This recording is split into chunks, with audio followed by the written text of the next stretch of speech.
Hello students, welcome to online classes.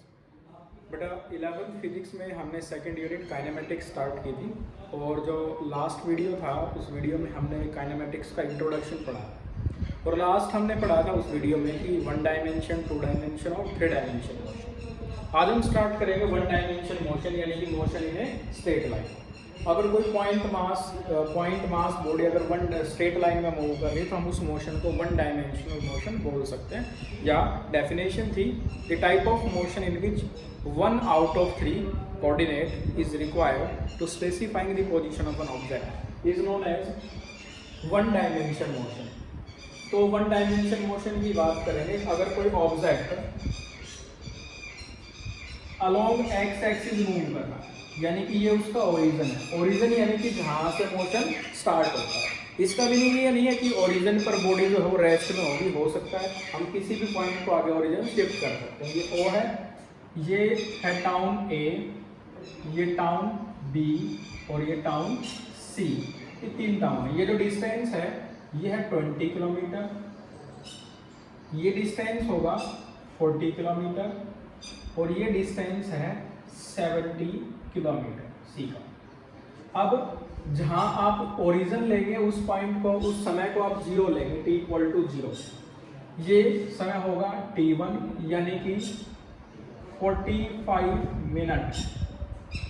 O से town A 45 minute distance और 20 kilometre है और ये जो डिस्टेंस है टाइम t2 ये होगा बेटा 40 मिनट, सॉरी 45 मिनट है यानी कि यहाँ ये जो डिस्टेंस हो जाएगा 80 मिनट्स हो जाएगा और यहाँ डिस्टेंस होगा 120 टाइम, सॉरी 120 मिनट होगा t3। यानी कि अगर कोई बस का ओरिजिन से यानी कि इस O पॉइंट से, जिसे हम बोल सकते हैं कि कोई बस स्टैंड है किसी टाउन का, तो यहाँ से कोई बस अगर मूव कर रही है तो टाउन A जो 20 किलोमीटर दूर है वो डिस्टेंस कवर हो रहा 45 मिनट्स में और टाउन ओरिजिन से टाउन B पहुंच रहे हैं बेटा 80 मिनट्स में एंड टाउन सी के लिए जो डिस्टेंस है वो 120 मिनट है। ये डिस्टेंस की है।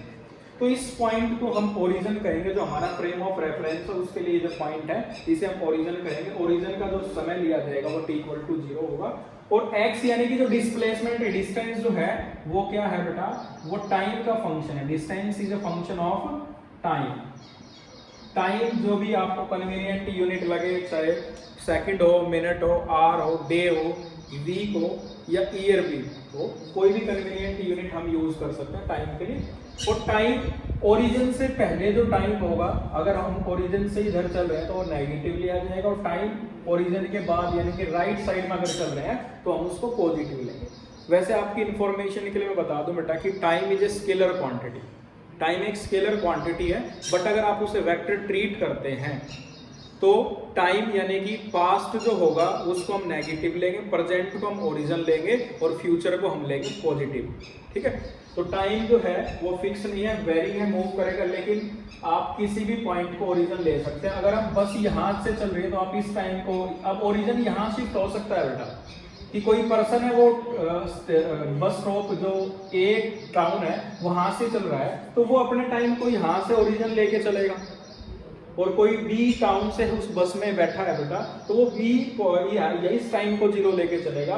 यहाँ से जो यहाँ का मिनट है वो कहेगा कि मुझे 40 मिनट्स हो गए बस में बैठे हुए। यहाँ जो होगा बेटा वो अपना अलग टाइम बताएगा, यहाँ से जो चलेगा वो अलग टाइम बताएगा। तो टाइम जो है वो शिफ्ट हो सकता है। जैसे मैंने टाइम में बताया कि ओरिजिन से लेफ्ट में जो समय बीत गया उसके लिए नेगेटिव यूज करते हैं, जो समय इन फ्यूचर है जो राइट में हम चलने वाले उसे हम क्या लेंगे बेटा, पॉजिटिव लेंगे। ऐसे ही डिस्टेंस के लिए डिस्टेंस ओरिजिन से पहले का नेगेटिव लिया जाएगा और ओरिजिन के बाद वाला डिस्टेंस जो है वो पॉजिटिव लिया जाएगा। Motion in a straight line यानी कि 1 डायमेंशन मोशन है। 1 डायमेंशन मोशन में हम पढ़ रहे हैं बेटा कि स्ट्रेट लाइन यानी कि जो डिस्टेंस है या पाथ लेंथ है वो किसका फंक्शन होगा, टाइम का। टाइम की जो भी कन्वीनियंट यूनिट हमने यूज की है, मिनट, सेकंड, आवर जो भी है। Origin unit and sense of passage of time में मैं बता चुका हूँ। ओरिजिन क्या है, उस फ्रेम ऑफ रेफरेंस में जहां से बॉडी अपना मोशन एग्जीक्यूट करने वाली है, स्टार्ट कर रही है, उस ओरिजिन को, उस पॉइंट को आप ओरिजिन कह सकते हो। ओरिजिन पे जो टाइम है वो 0 लिया जाएगा। And sense of passage of time मैंने बताया, अगर आप राइट में चलेंगे बेटा, ओरिजिन के बाद में आगे चल रहे हैं तो आप उसे पॉजिटिव सेंस लेंगे बेटा, इधर चल रहे हैं तो नेगेटिव यानी कि वहां वो बॉडी पहले पहुंच चुकी है। Unit origin and direction of position measurement. Position measurement ही मैंने बताया, अगर आप राइट में चल रहे हैं पॉजिटिवली आ जाएगा, लेफ्ट में चल रहे हैं ओरिजिन से तो नेगेटिवली आ जाएगा। यानी कि अगर जो बस है वो बी से अब टाउन ए की तरफ चल रही है तो डिस्प्लेसमेंट या डिस्टेंस जो है वो जो पाथ लेंथ है वो नेगेटिव ली जाएगी, डिस्टेंस नेगेटिव होगी। अब हमारे पास जो क्वांटिटी है स्केलर क्वांटिटी और वेक्टर क्वांटिटी। नेक्स्ट जो हमें इसमें पढ़ना है स्केलर और vector. Scalar quantity are those quantity which have magnitude only and no sense of direction. ऐसी क्वांटिटी जिनमें सिर्फ मैग्नीट्यूड होगा और कोई डायरेक्शन ना हो। इसका एग्जांपल है स्पीड, पाथ लेंथ, मास एक्सेट्रा। ये जो क्वांटिटी है स्केलर है, इनमें सिर्फ मैग्नीट्यूड है, यानी कि इन क्वांटिटी को हम स्पेसिफाई कर सकते हैं सिर्फ मैग्नीट्यूड से and they have no sense of direction. Vector quantity are those quantity which have magnitude as well as direction and obey all laws of vector addition and subtraction। Vector वो quantity है जिन्हें specify करने के लिए बेटा हमें magnitude और direction दोनों की नीड है, और इनकी जो ये वेक्टर एडिशन और सब्ट्रैक्शन के जो रूल है उन्हें भी ओबे करें। अब वेक्टर क्वांटिटी का एग्जांपल है बेटा वेलोसिटी, वेलोसिटी के बाद है बेटा डिस्प्लेसमेंट, वेट एक्सेट्रा।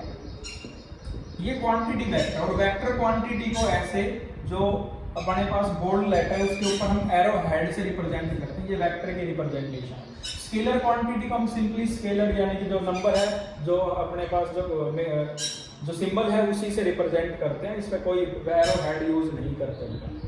अब स्केलर और वेक्टर में डिफरेंस क्या है? स्केलर में जैसे पहला डिफरेंस तो डेफिनेशन का ही होगा कि स्केलर और वेक्टर आप जैसे 9th में आपने पढ़े हैं 9th क्लास में, तो वहां भी इनमें डिफरेंस था। स्केलर क्वांटिटी को सिंपल लेटर से रिप्रेजेंट करते हैं, vector quantity bold letter with arrow head, and scalar quantity जो है उनको हम ऐड और सब्ट्रैक्ट अलजेब्रिकली करेंगे।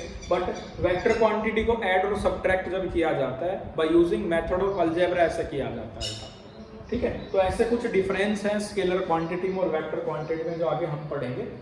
अब स्पीड और स्पीड की टाइप्स जैसे कि average speed, instantaneous speed, uniform speed, non uniform speed, ऐसे वेलोसिटी की टाइप होंगे। Velocity, average velocity, uniform velocity, non uniform velocity, instantaneous velocity. और आपको ध्यान हो तो आपने 8th क्लास में डिस्टेंस जिसे हम पाथ लेंथ कहते हैं, डिस्टेंस और डिस्प्लेसमेंट में भी डिफरेंस पढ़ा था, वो भी हम यहाँ पर पढ़े। तो बेटा मोशन ये स्ट्रेट लाइन काफी इंपॉर्टेंट है। 1 डायमेंशन मोशन है हमारा, जो फर्स्ट चैप्टर वो 1 डायमेंशन का है। 2 डायमेंशन हमें पढ़ना है प्लेन में जो प्रोजेक्टाइल होगा। तो बेटा पहले मैं पाथ लेंथ आपको बता देता हूँ कि अगर हम इसी एग्जांपल की बात करें, अगर कोई पर्सन ओ टाउन से ए टाउन की तरफ जाता है तो पाथ लेंथ क्या होगी?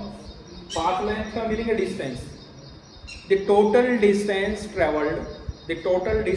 ट्रेवल्ड बाय बॉडी, यानी कि एक्चुअल डिस्टेंस भी आप उसे बोल सकते हैं। एक्चुअल पाथ लेंथ क्या होगी? Actual path travelled by a body. अब बेटा जो पाथ है, पॉइंट मास का जो पाथ है उसे आप ट्रेजेक्टरी बोल सकते हैं। Path of a point mass body known as trajectory. जैसे कि मैं एक एग्जांपल यहाँ ले रहा हूँ, कोई बॉडी है वो ए से बी की तरफ मूव कर रही है, तो यानी कि ये जो टोटल डिस्टेंस आएगा, ऐसे जो टोटल जो डिस्टेंस आएगा, ये इसको इस पाथ लेंथ को हम कहेंगे डिस्टेंस, जिसको हम कहेंगे बेटा distance. The actual distance travelled by body known as this path length, और डिस्टेंस भी हम इसे कहते हैं।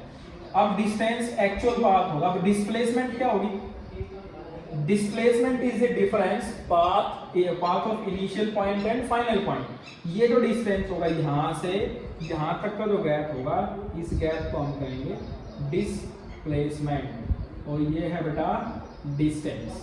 तो डिस्टेंस की वैल्यू ज्यादा है डिस्प्लेसमेंट में, तो ऐसा हो सकता है कि डिस्टेंस या तो ग्रेटर होगा या इक्वल होगा बेटा किसके?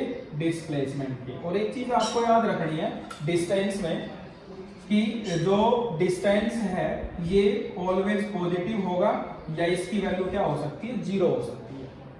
और डिस्प्लेसमेंट 0 भी हो सकता है, पॉजिटिव भी हो सकता है और नेगेटिव भी हो सकता है। वैसे डिस्टेंस को हम 0 भी नहीं लेते, पॉजिटिव ही लेते हैं। डिस्टेंस 0 मीनिंग बॉडी मूव ही नहीं कर रही बेटा, वो रेस्ट में, और रेस्ट मोशन हमने लास्ट लेक्चर में पढ़ा था।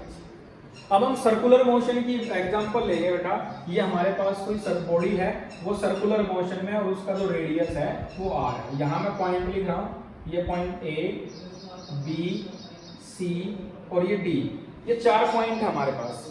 अब अगर कोई बॉडी A से B की तरफ मूव करके, तो ये जो डिस्टेंस हो जाएगा ये इसको हम कहेंगे, इस पाथ लेंथ को हम कहेंगे डिस्टेंस।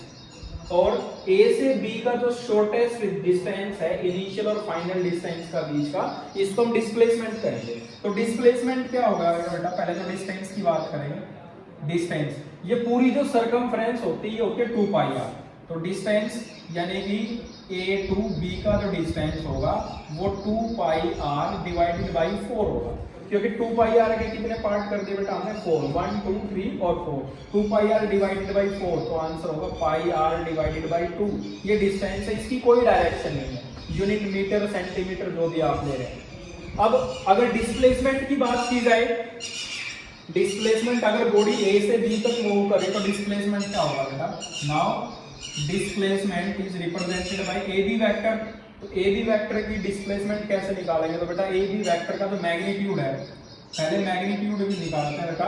मैग्नीट्यूड निकालने के लिए जो अपने पास ये वैल्यू, इस पॉइंट को OA लिख लेंगे, ये OB है, यानी कि AB magnitude is equal to, आप इसमें पाइथागोरस थ्योरम का यूज कर ले बेटा, कि AB is equal to root of OA square plus OB square and AB equal to root of R square plus R square, क्योंकि रेडियस तो दोनों का इक्वल है, कहीं से भी सर्कुलर है तो बेटा रेडियस के इक्वल होगा अगर कोई पॉइंट सर्कमफ्रेंस को टच करता है। So AB equal to root of 2R square and AB equal to R root of 2।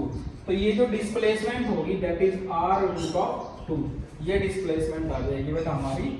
Magnitude होगा इसका R रूट ऑफ 2 मीटर। यहाँ बेटा पाई R बाई 2 और यहाँ R रूट 2 मीटर। तो डिस्टेंस और डिस्प्लेसमेंट, अगर मैक्सिमम केस देखा जाए तो डिस्टेंस और डिस्प्लेसमेंट दोनों इक्वल हो सकती है। जैसे कि अगर स्ट्रेट लाइन है O से A, डिस्टेंस और डिस्प्लेसमेंट दोनों सेम हो गए इसमें। O से B डिस्टेंस और displacement both are same, O C distance and displacement same, but if body move from A to O to A and B and return from B, तो total distance क्या होगा बेटा। Case ध्यान रखें, body O से A और A से B और फिर रिटर्न आ रही है B पर, तो इस केस में पहले डिस्टेंस निकालेंगे। डिस्टेंस यानी कि 20 किलोमीटर और ये भी 20, तो टोटल डिस्टेंस हुआ बेटा 20 प्लस 20। बस O से A जाएगी डिस्टेंस 20, A से B जाएगी डिस्टेंस 20 और फिर B से A आएगी फिर प्लस 20 होगा, क्योंकि ये 20 किलोमीटर बेटा, तो आंसर हो जाएगा 60 kilometre. Distance is equal to 60 kilometre. But अगर जो डिस्प्लेसमेंट हम कैलकुलेट करेंगे, डिस्प्लेसमेंट अगर आपको कैलकुलेट करना, बॉडी O से A एंड A से B और B से A, तो O से A होगा बेटा 20 डिस्प्लेसमेंट, A से B अगेन 20, क्योंकि ये 20 और ये टोटल 40 है, और फिर B से A, अब यहां से बॉडी यहां से इधर मूव कर रही है, उसको आप नेगेटिव लेंगे तो -20 cancel, so result is 20 kilometre. आप देख सकते हैं डिस्टेंस और डिस्प्लेसमेंट दोनों डिफरेंट होगी बेटा। तो distance is the actual path of the body, whereas displacement be the distance between initial point and final point of the body. Displacement be the shortest path of the body।